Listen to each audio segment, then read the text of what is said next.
In a far-off place in Louisiana, there lived a no-good tenant family. Since they belonged to a poor background, the family had accepted the fact that it's God's will that they are poor. But the little kid's mother disagreed.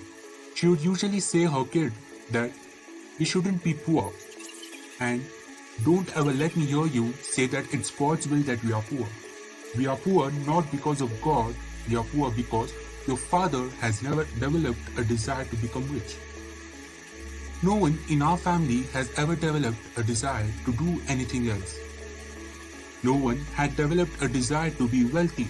This idea became so deeply ingrained in the kid's mind that it changed his whole life.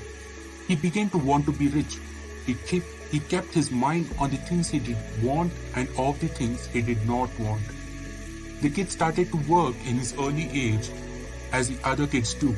As he grew up, he thought that the quickest way to earn money was by selling something. As a result, he decided to sell soap. For 12 years, he sold door to door. Then he learned that the company which supplied him was going to be sold at auction. The firm price was $150,000. In 12 years of selling and setting aside every penny, he had saved $25,000.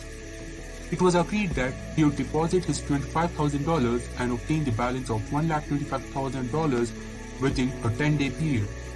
Written into a contract was a condition that if he did not raise the money, he'd lose his deposit. It was really very risky, but he took the first step. During his 12 years as a soap salesman, he had gained the respect and admiration of many businessmen. He went to them now. He obtained money from personal friends, to and from loan companies and investment groups.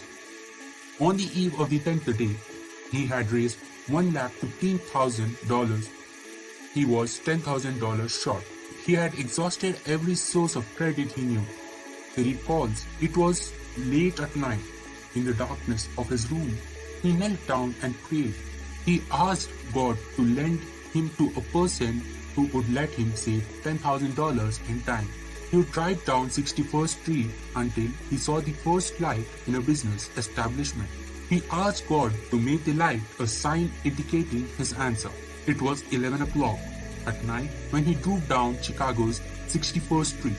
At last, halted several blocks, he saw a light in a contractor's office. He walked in, stayed bold. Do you want to make $1,000? Asked straight out. The contractor was taken back at the question. Yes, he said, of course. Then he asked the contractor to make him a check of $10,000, and when he gets the money back, he will bring back $1,000 as a profit. He gave the contractor the names of the people who had lent him money and explained in detail exactly what the business venture was. Finally, he made his business venture. He made his desires come true. He was none other than S.B. Fuller, one of the richest men of America, a great entrepreneur of that times. He became rich because he had the desire and he made his mind to be rich. S.B. Fuller can be an inspiration to set your goals and work on it. You may not get the fruit of success if you don't develop the desire to grab your goals. It's you who need to decide whether you want to be rich in terms of wealth, knowledge, or something else. Now the ball is in your court. You can either be one among S.B. Fuller or be a non-identity.